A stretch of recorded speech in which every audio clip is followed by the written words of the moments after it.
नमस्कार। आज हम लोग क्लास 10 के मैथ्स का एक बहुत ही इम्पोर्टेंट टॉपिक देखने वाले हैं।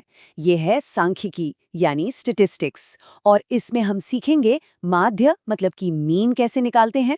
तो चलिए बिना किसी देरी के शुरू करते हैं। अब आगे बढ़ने से पहले एक बात समझनी बहुत जरूरी है कि ये सवाल आखिर इतना खास क्यों है।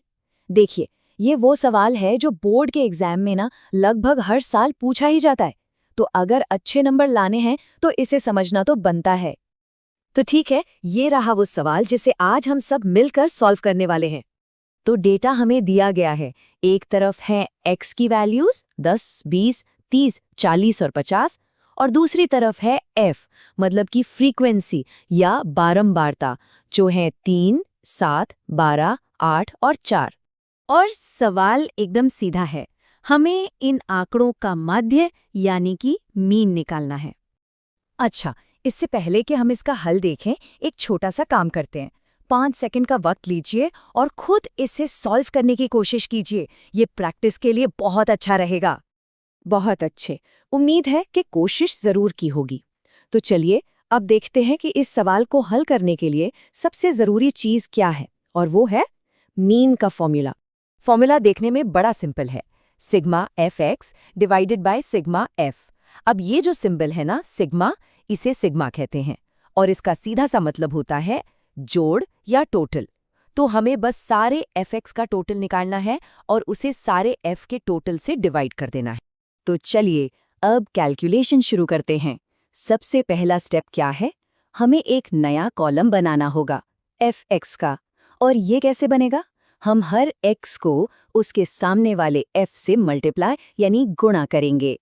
तो ये देखिए, इस टेबल से काम कितना आसान हो जाता है।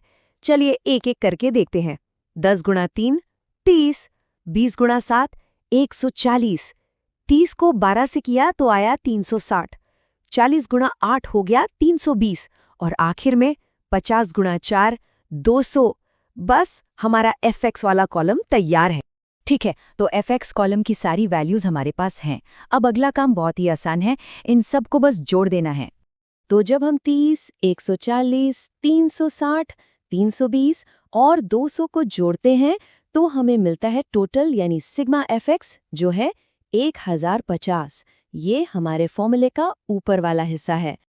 अब हमें चाहिए फॉर्मूले का नीचे वाला हिस्सा। उसके लिए क्या करेंगे, सिंपल, f वाले कॉलम की सभी वैल्यूज को मतलब सारी फ्रीक्वेंसी को जोड़ देंगे।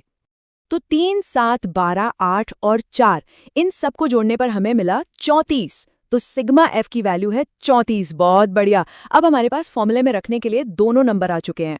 तो चलिए अब आखिरी पड़ाव पर इन वैल्यूज को फॉर्मूले में डालते हैं और अपना फाइनल आंसर निकालते हैं। तो जैसा कि फॉर्मूला था, हम सिग्मा एफ एक्स यानी 1050 को सिग्मा एफ यानी 34 से डिवाइड कर देंगे और इसे सॉल्व करने पर हमें मिलता है 30.88 लगभग। तो इन आंकड़ों का जो मीन है वो है 30.88। देखा कितना आसान था ये। अब सवाल तो हमने सॉल्व कर लिया, पर एक बहुत ही काम की एग्जाम टिप है जो हमेशा याद रखनी चाहिए। तो आज की सबसे बड़ी सीख क्या है, वो ये है कि स्टैटिस्टिक्स से ऐसे सवाल बोर्ड एग्जाम में बार बार आते हैं और इनको सॉल्व करने की जो मास्टर की है, जो चाबी है, वो है एफएक्स टेबल को सही बनाना।